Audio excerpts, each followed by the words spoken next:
you can do, thank you, how we can do more, but the checklist should allow you to do more with delegation, right? And delegation means the business, your real estate business doing more without you personally doing more. That's what systems are all about. The company, your real estate company, your company doing more. Even if you are a single agent, guess what? It is your company LLC, right? It is your company LLC.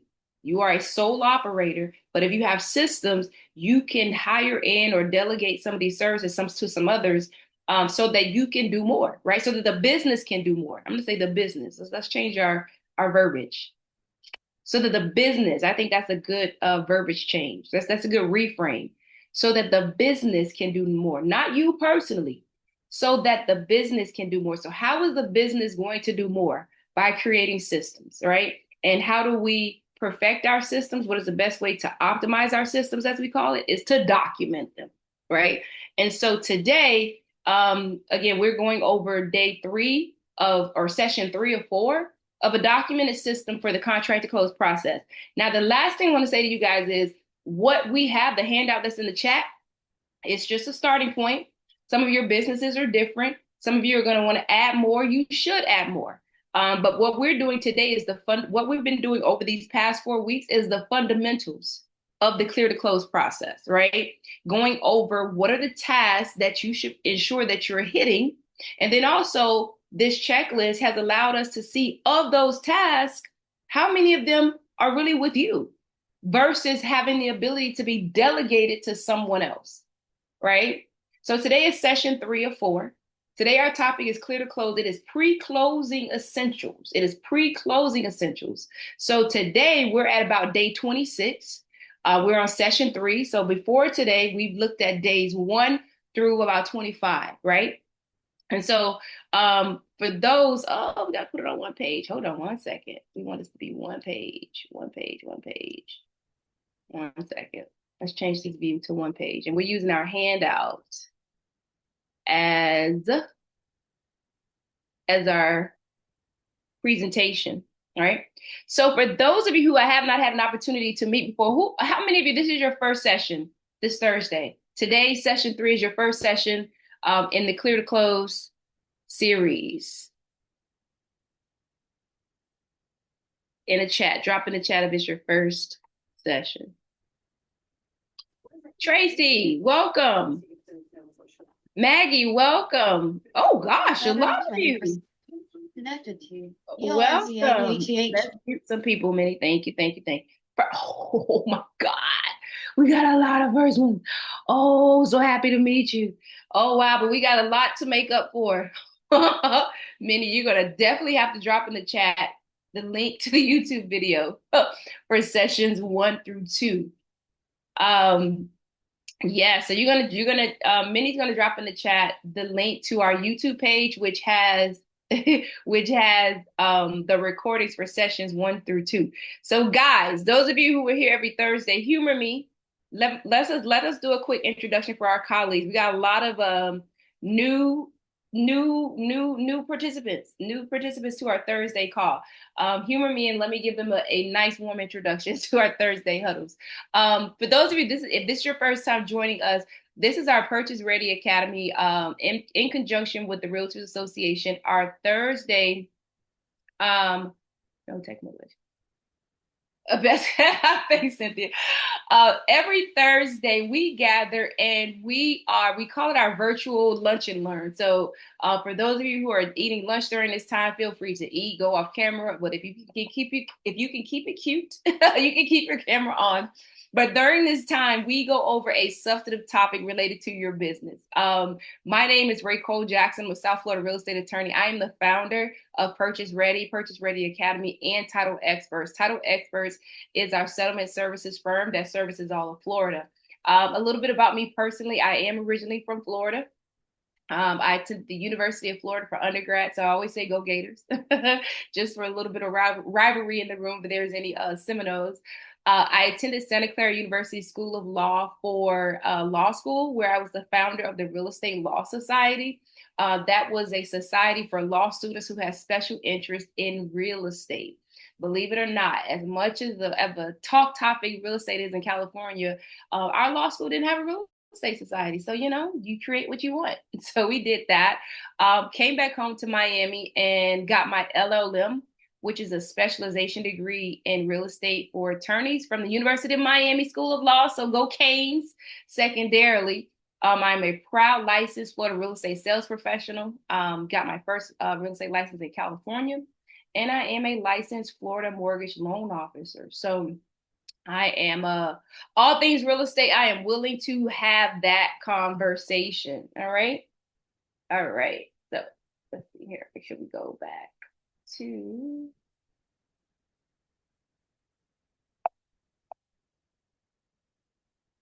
All right. So a quick recap for those of you who are just joining us this Thursday, and of course those who were in sessions 1 and 2. Session 1, we talked about the first 72 hours. We talked about how the first 72 hours is really going to be, I would say it's your heaviest lift in the process, because that's when you're setting up the file. That's when you're opening the file with closing. You have sent the contract to the lender if you're representing the buyer. Now, that's one thing I do want to say. This particular checklist is not necessarily broken out between buyer and seller per se. It is more heavily looking at the buy side, simply because there's a lot of follow up concerning loan approval. Now, of course, the seller is also interested in that, but the buy side is generally going to be the main driver of managing and monitoring that loan approval time period. All right. And so in session 1, we talked about opening the file. We talked about preparing your transaction summary sheet that outlines all of your key dates and deadlines, right? We talked about making the appropriate introduction for your clients, right? We talked about making sure that wire instructions got out to the buyer, that you requested the escrow letter back from the title agent. If there was an association involved because the property was located in a community, making sure that application was started, inspections being scheduled, making sure that your intake form was completed. We went over those things, and you'll see those things in this handout. Now, one of the things that we did, particularly for to highlight this idea of delegation, we highlighted next to each task who's primarily responsible for that task. And we identified that in this contract to close phase of a transaction, the lion's share of those tasks can be completed by a transaction coordinator. They're the driver. Once you go under contract, once the company goes under contract, we're going to talk in reference of a company. The driver, the realtor of that, they should be gone to get the next deal, right? They should be gone to get the next deal. Once the driver of a transaction has gone under contract, whether you represent the buyer or the seller, you should be gone to get the next listing, gone to get the next contract executed. Because the lion's share, guys, literally about 80% of the tasks that are going to be completed from contract to close don't even involve you. Hard stop. They should not, at least, right? If you set these systems up, they should not involve you. Now, again, you have oversight, you're CC'd on these emails and such, but it does not require your hand on the steering wheel. It doesn't require your hand in the pot, right? Doesn't require your hand on the lever. So we highlighted in this checklist where you see transaction coordinators so many times, right? So many times, right? And then finally in day 3, we talked about making sure we are sending status update emails to the client, right? All right. Session 2 We talked about, okay, now we're under contract. Now we have all our dates lined up. Now we know that who's responsible for what. What are we doing now? Well, now we're executing. Now we're executing on all those deadlines that we laid out in our transaction summary. That's what we're doing, right? And so some of the things we talked about for starting for day 4, which takes you encounter to your second week, the end of week 1, taking you into the second week. Now we're following up, right, to make sure that the loan application, that the lender has everything that they need to send that deal into underwriting, right? Now, one of the things that I mentioned last week was we went over a poem and someone found it. Oh, I was supposed to put that in the group. Maybe we forgot. We went over a quick poem about somebody, anybody, everybody, nobody, or something like that. And so what we went over was there's so many tasks to be completed that we know that somebody should be doing it. There are some that anybody could be doing, but nobody did it, right? And so I bring that up here because as a transaction coordinator, it's not a problem for your transaction coordinator to kind of help, kind of make sure that things are moving along, right? Because at the end of the day, none of us get paid until we close. Hard stop. No one gets paid, right? Listing agent, buyer's agent, seller, transaction coordinator, loan officer, title. The only people that get paid is the inspector and the appraiser, right? Those are upfront costs. Who dropped them in the chat? There's the poem in the chat, right? And so the point I want to make here is it doesn't hurt for your transaction coordinator to make sure that everybody gets paid, kind of just nudging every, hey, just a little ding. Did we make sure, do we have everything that we need from the borrower to get the file into underwriting? You'll be surprised that the loan officer will say to you, you know what? Actually, I have been following up with them for their last pay stub. And it's just the smallest thing that for whatever reason, they might not have systems. They might not have support. They might not have a checklist. But again, everybody, somebody, anybody, and nobody. I'm going to go ahead and read it again. That's the name of the poem. There was an important job to be done, and everybody was sure that somebody would do it. Anybody could have done it, but nobody did it. Somebody got angry about that because it was everybody's job. Everybody thought that anybody could do it, but nobody realized that everybody wouldn't do it. It ended up that everybody blamed somebody when nobody did what anybody could have done. My gosh. We get to the end of the transaction, hysteria, and everybody's blaming the other person. Well, you should have followed up, or you should have acted, you should have, you should. Well, guess what? I need to go. That's one thing I love about transactions when they work appropriately. Transactions versus litigation. Generally, in transactions, we're all trying to get to the same place. We're all trying to get to the closing table. Generally, litigation, we got different opinions. I'm right, you're wrong. No, I'm right, you're wrong. We're going 2 different directions. But with transactions, we're generally trying to get the same direction. So with that being said, we are all a team, right? And so it does not hurt for the transaction coordinator to reach out and make sure that everybody, right, is doing what they're supposed to be doing so that everybody makes it to the closing table. All right. So that was session 2. And we went over here all those things that are happening concerning those deadlines. And these are everybody's deadlines, right? This is not just in session 2, this is not just the listing agent or the buyer's agent or just title or lender. This is everybody's deadlines in here that a transaction coordinator can quickly just nudge, just want to make sure it's done, right? Just want to make sure it's done, right? Confirm lender has required information to clear any pending conditions, right? So that was session 2. All right. Midpoint progress. Again, just more items to make sure that you check off. This is the meat of the transaction. This is the middle of the transaction. We set it up. We're cooking now. Closing is when we sit at the table. This is the middle where we're cooking. We're putting all these ingredients together for a closing. That was the last session. All right. Session 3 today. This is the final stretch. This covers the 5 days prior to closing. With today's session, we're going to assume, of course, that everything else was done.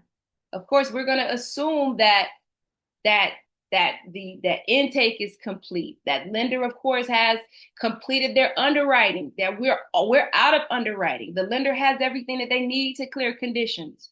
I want you guys to put yourself at day 25, day 26 before closing. By this point, we should not be scrambling. We should literally be closing up shop. We should be, you start cleaning up to get ready for Thanksgiving for the guests to come. Look at it that way. By the time we get to the week before, we should be cleaning up our mess and putting everything nice to present for closing, right? So 5 days before, we're making sure we're sending out a status update to the client. By 5 days before, we're checking in with the lender. You have clear to close, right? We're on point. We're on target for clear to close. I want to make sure that I point out here, there's a difference between, remember we have loan approval, or what we used to call conditional loan approval, right? That's a different deadline. That's back 15 days or whatever you agreed to in your contract. What we're talking about now is the full clear to close.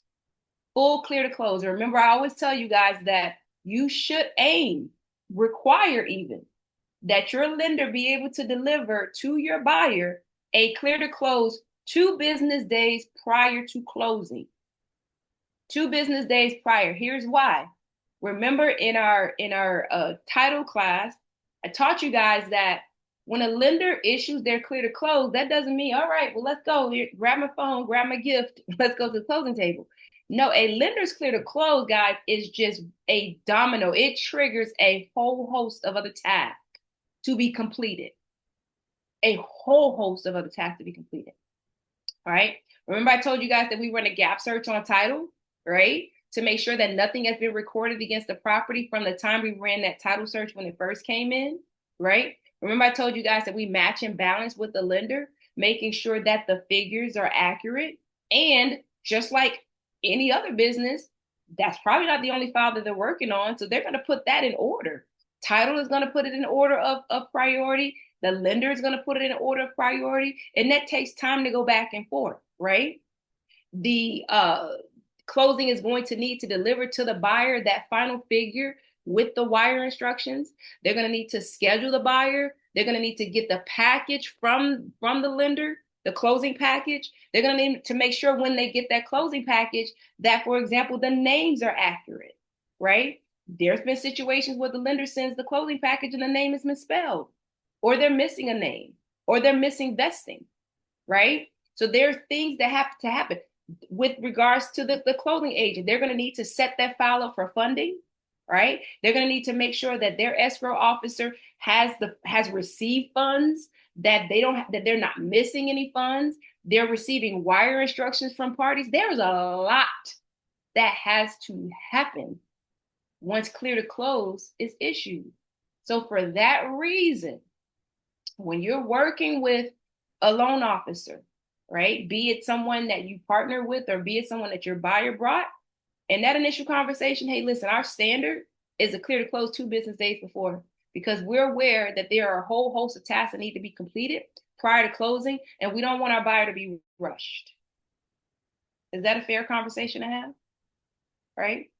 And they're going to know, they're going to say, oh, this is pretty, it's an experienced realtor, right? And it's just professionalism. It's professionalism, right? Because part of what we're talking about with this is to make sure that your customer has a phenomenal closing experience.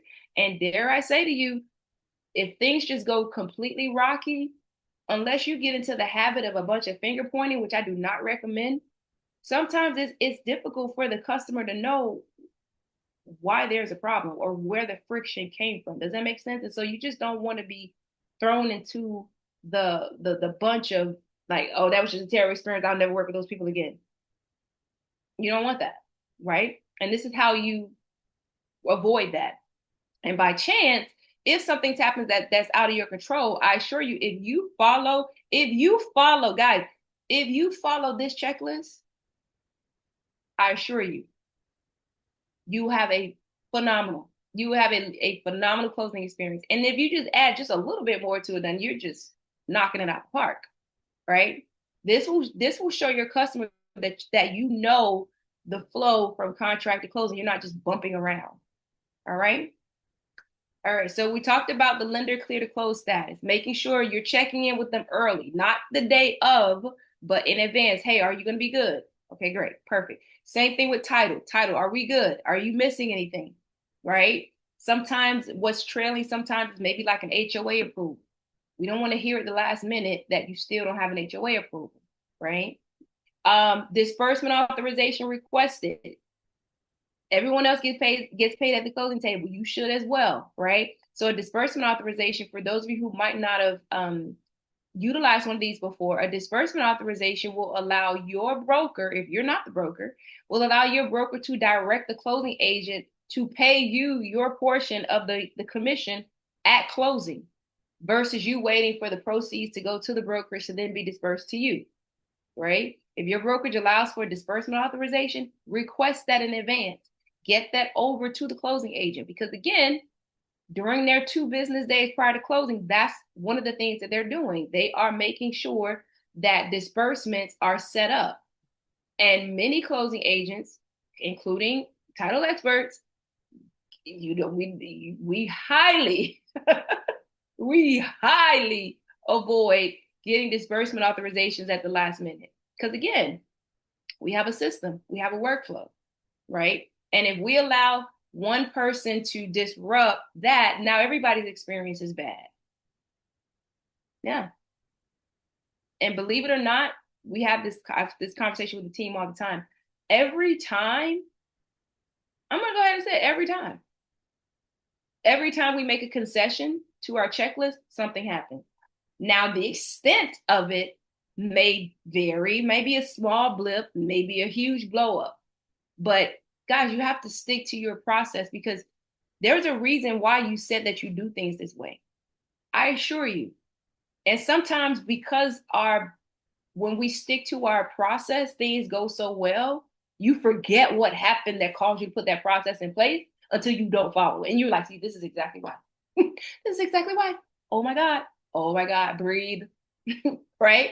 So it's best for you to go ahead and define your process and stick to your process because there's a reason why you said that you do things the way that you do. All right. All right. So here on the checklist, you see disbursement authorization requested, disbursement authorization received. It is literally that important, guys. Because if I just say requested, you might forget that you didn't receive it. Some of you are like, really? Yes. Yes. Because hopefully you're working on a lot of files, right? So you requested it, but got to follow up to make sure that you received it, right? And then disbursement authorization to the closing agent with your wire instructions or mailing instructions. Literally, guys, I don't know about you guys, but you see how uh, detailed this is? That's literally how our processes are. Step 1, step 2, step 3. For the most part, we don't collapse. If the step is important, we don't collapse it into one. I'm not going to assume that you're going to remember to make sure that we got it back from the broker, got the disbursement authorization back because it's that important. I'm also going to make sure, I'm not going to assume that you're going to also remember to send it over to the closing agent. And also, why would I even put that pressure on you? Let's just go ahead and put it on the checklist. That's what a checklist is for. It's supposed to make it easy to do these things. All right. All right. We even have on the checklist your closing gift on day 26. Now, I'm going to tell you that your system you should already know what your closing gift is. Probably it's going to be, and I would tell you that this should be systematic too. Personalized ones are great, but if it's something that you can't easily duplicate, let's just get a gift card.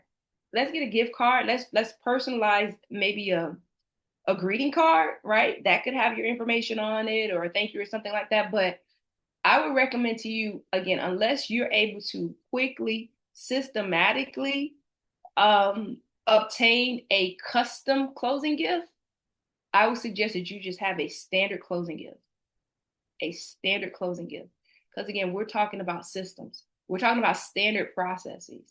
When you start getting into customization, that's when things happen. Now, again, I'm not telling you not to do it, but I'm telling you for the purposes of scale, because here's what happens. If, let's say, for example, your closing gift is, a card, or maybe it's virtual. Maybe you email out a e-card, or maybe you deliver something to the house. Well, guess what? The transaction coordinator can do that for you. They can go on and order it, go on the website and order it for delivery. And that's one less thing on your list. This is the way that I want you guys to think about this contract to close process. All right. Day 28, final coordination with title. Match and balancing the final closing statement. Again, don't be shy to get with title and say, hey, did we get the cash to close figure to the buyer? Can we get that to them 2 business days before? Here's why. Some buyers, their funds are going to come from online savings accounts, online brokerages, and those do not always, their wires don't process, definitely not always same day.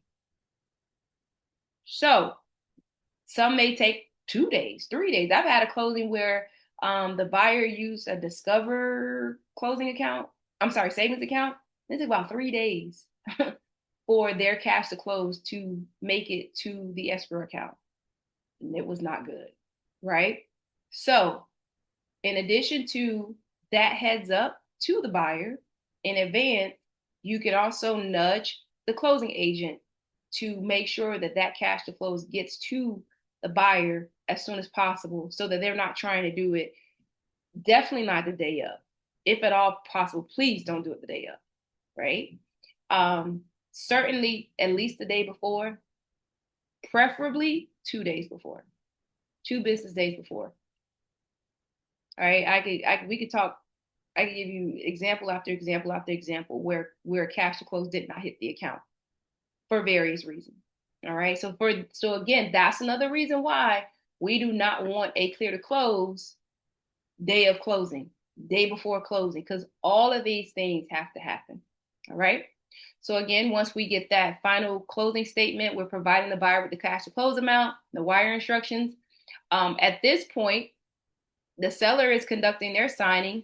In case no one knew, we're gonna make sure we're not gonna assume. I have customers sometimes that still to this day they come to the closing table and they're expecting to see the other side, like the buyer or the seller. We're like, no, seller signed last week, right? Last month.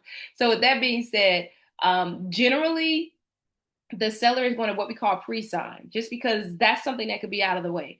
There are sellers that sign the day of. That's not a problem. But if you represent a seller, oftentimes the closing agent is going to get that seller to pre-sign so that those docs are already in house. They're already out of the way. All right. And similarly, if you should know that even as a buyer's agent, that oftentimes that seller is going to pre-sign. All right.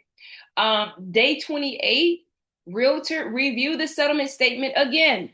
We talked about in session 1 that you should request a draft settlement statement as soon as that contract comes in to make sure that your commissions are accurate, make sure any fees are there, such as a processing fee or administration fee. You want to make sure that the credits are accurate. So a seller concession or seller credit, right? You're going to make sure that that settlement statement is accurate. Now, especially now with the commission framework, particularly on the buy side. We in the session a couple weeks ago where we went over the settlement statement, I showed you guys, we went over how to review a settlement statement. If you need to review that again, you should, because again, it is going to be on you to review that settlement statement to confirm that your commission is there. Especially, for example, if you have one where the buyer is paying the commission, right? Alone, that's it. Also, where you have brokerages paying the commission, right? So where you have seller brokerage to buyer brokerage, you need to know what that looks like on the settlement statement. You need to know what that looks like because that looks different. is actually kind of hidden. It's tucked into the line item. So you need to know what that looks like. I'm going to say that one more time. If your transaction has broker to broker compensation, you need to know how that looks on a settlement statement. And it would not hurt for you to confirm with the closing agent that they have that they have you being paid, because you don't see the disbursement ledger, meaning you don't see how the funds are going to be dispersed. Remember, I told you that during those 2 days, the closing agent is working on the disbursement ledger. Well, you're not seeing that disbursement ledger. You're seeing the settlement statement with figures and fees, but you're not really seeing how it's going to be paid. And so for that reason, I'm going to say this one last time, and when we get in the Q&A, if you guys are unclear about why I'm saying this, then we can go a little bit further into it. If your transaction calls for broker to broker compensation, you need to be sure that you know how to review a settlement statement to identify your compensation. And number two, I recommend that you send a follow-up email to the closing agent to confirm that deduction, that disbursement to you or the buyer's brokerage side of whatever that amount should be. All right. All right. And again, we can talk about that further in the Q&A as you kind of think it over. Day 28, schedule final walkthrough, right? This is 2 days before. We're going to schedule the final walkthrough.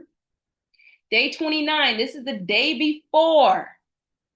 We're going to confirm that the buyer has wired their cash to close, right? Assuming perfect situation in an ideal transaction, we would have gotten that cash to close amount 2 business days before. All right, we would have sent that to the buyer. We would have sent them the wire instruction.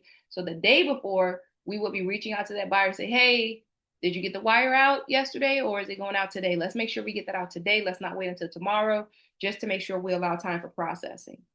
All right. And that's a transaction coordinator. Just a quick email, just a quick nudge. All right. And then lastly, we're sending a closing day prep email, right? So we're reminding them of the final walkthrough. We're confirming the date, time, and location of their signing appointment, which is obviously going to be the next day. Remind them to bring 2 forms of ID. Now, one of the documents that that's executed at closing is what's called a Patriot Act form. And some lenders only require 1 form of ID. Some require 2. Most recently, most require 1, but I have had files where the lender has required 2. So for that reason, it does not hurt for you to just notify the buyer, hey, reminder, bring 2 forms of ID. It's better to have it and not need it than to need it and not have it, right? And then they should also bring proof of the wire, right? So we're letting them know. Final walkthrough reminder, confirm date, time, and location of their signing appointment, bring 2 forms of ID, bring the proof of wire. Put that in your email. All right. One other thing regarding final walkthrough, it's going to be on closing day as well. But since we're talking about it today, since we're on that topic, final walkthrough, guys, should not be any day other than closing day. Should not be. I can't make you do it on closing day. I'm just telling you that it should be immediately prior to closing. Here's why. Some of these things are not intentional, but things happen. Like literally ACs break, pipes break. I've had a closing where squatters all of a sudden were in the property.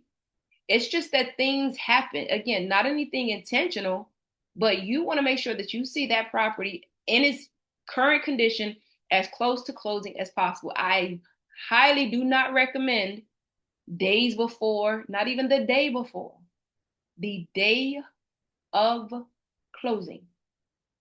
Final walkthrough. Final walkthrough. Right? All right. Ooh, we got it done. 12:41. Perfect. I see questions in the chat. Let's do Q&A really quickly. So Anne-Marie said, how often are you seeing buyer paying commissions? I'm seeing it more often. Not ton of much, but I'm seeing fully paid. I'm seeing buyer paying a portion of. So it is happening. It is happening.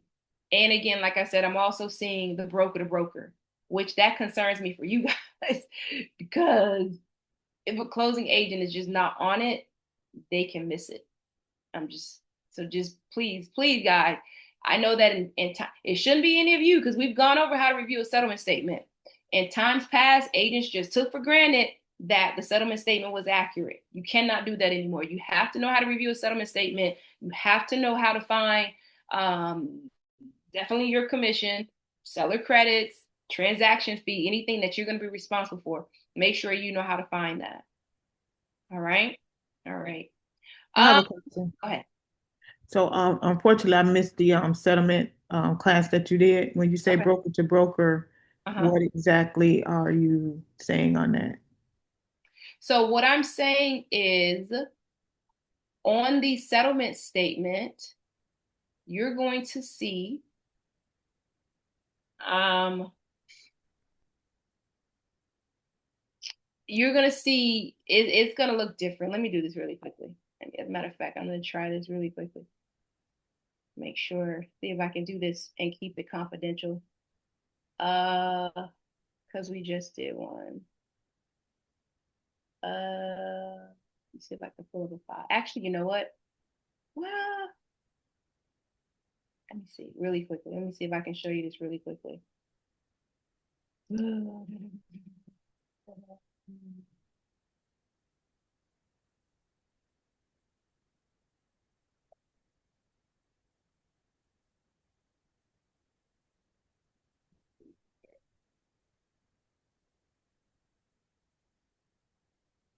All right.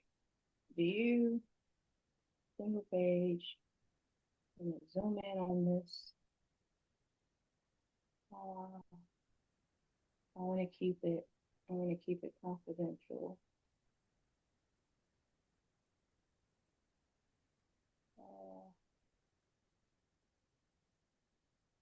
oh man.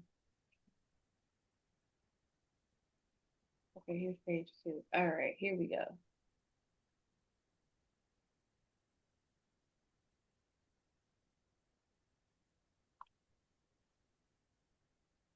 All right.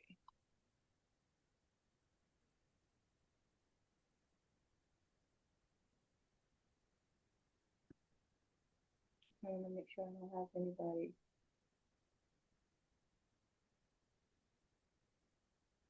Let me zoom in a little bit more.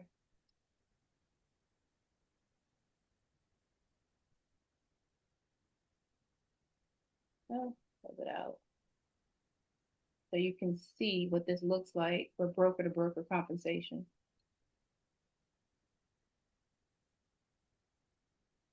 Share screen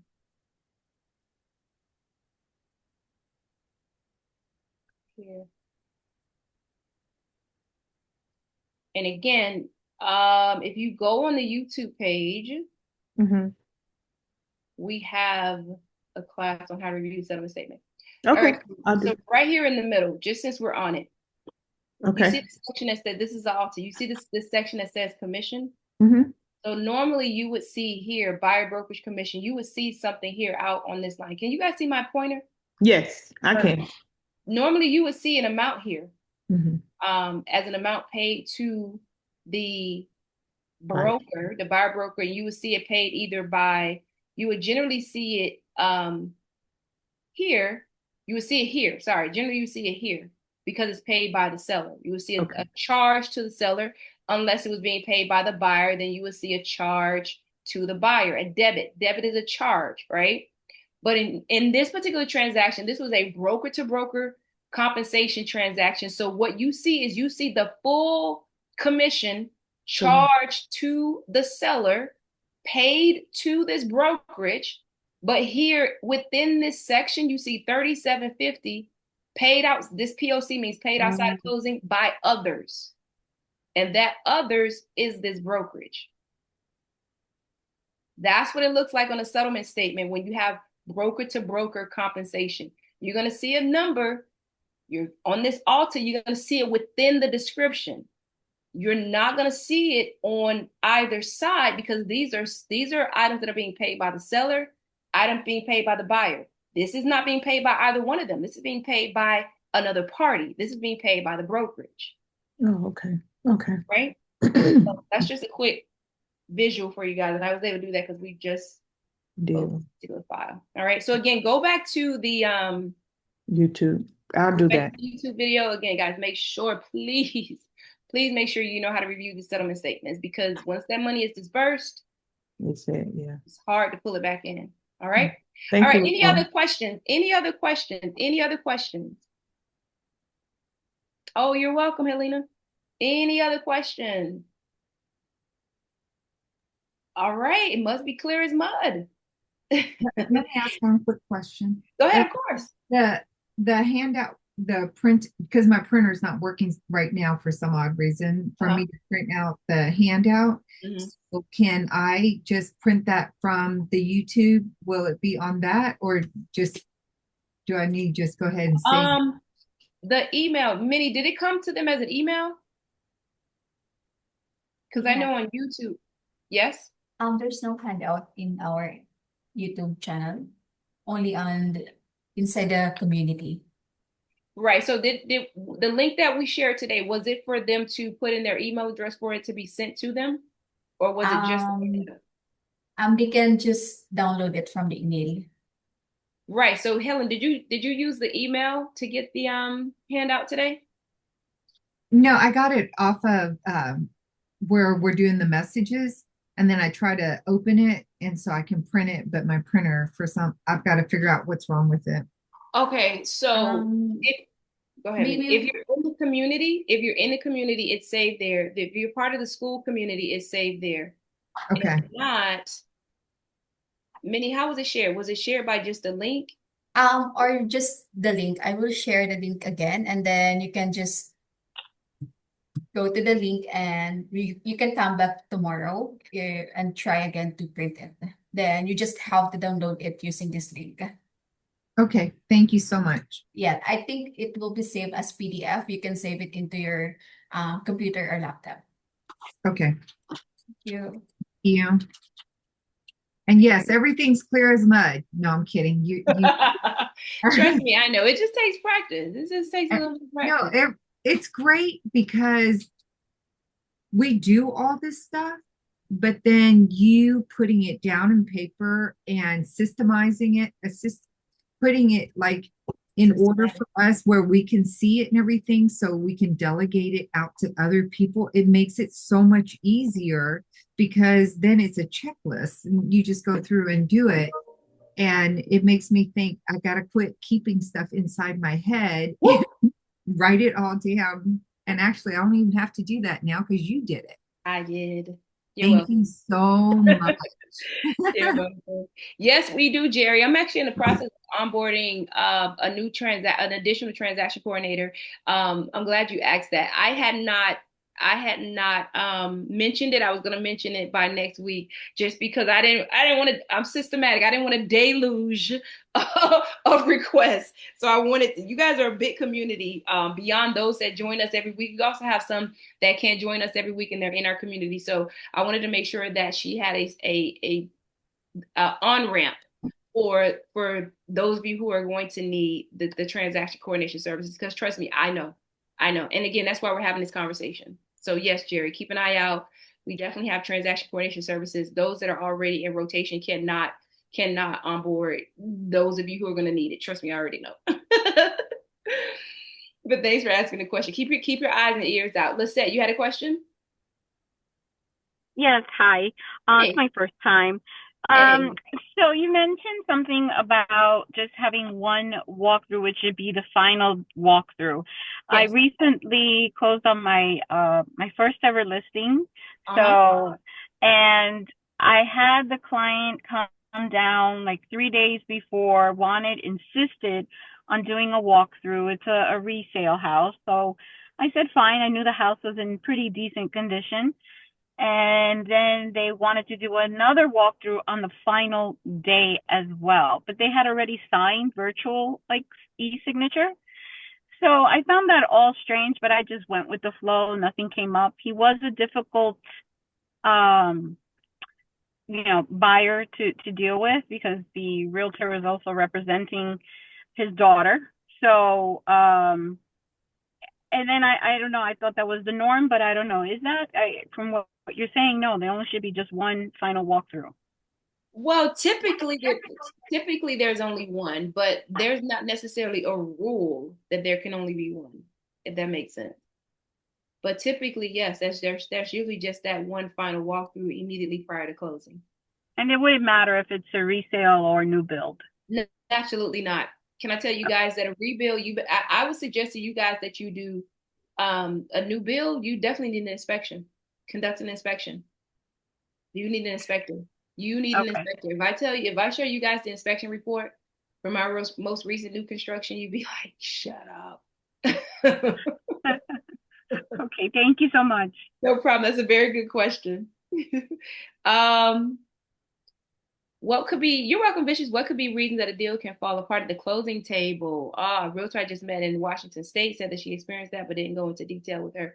Absolutely. So the most common fall apart, unfortunately, is financing. Is financing. It is the lender. I think we hit everything. One thing, let me stop this really quickly. It is the lender potentially, and I say potentially because again, I don't want to point any fingers, but what ends up happening is my position as a loan officer, you know, when you take that application, what that buyer's financials look like. Now, is there a path forward to remediate something? Sure. But when deals fall apart at the closing table for financing, it's because that lender was too aggressive. They were too ambitious and they were not honest about the likelihood of that buyer being approved for financing. Does that make sense? So for example, you knew, for example, that buyer's credit score was subpar, very much borderline. You knew, for example, their debt to income was very much borderline. You knew, for example, that you could not source their proceeds, their cash on hand, right? Because remember, I always tell you guys the acronym for financing, IPAC, income, property, assets, credit. You knew that they didn't have cash on hand, but you said, oh, we could just do this or that and the third. Now, do these things work out? Yes. But there are situations where lenders know from the beginning that this was not a deal that you should have pre-approved, but they figured that they would work their way through it at closing. So that's why they fall apart. That's why most of them fall apart, financing. Most of the deals don't fall apart for any other reason. I mean, I've literally had a buyer that was it a seller? Yeah, I've had a buyer walk away. It wasn't my buyer. Buyer walked away from a deal. Seller did not want to close. Recently, I have a seller that did not want to close. But most times outside of those like one-offs, it's usually financing. Yes, it can't. Two contracts today, Patricia. What happened? Oh my gosh. Yes, the same exact. And I know I just joined in. I look distraught. What Um, happened? Loan commitment expires tomorrow, so I kept calling the lender. It's regarding down payment assistance.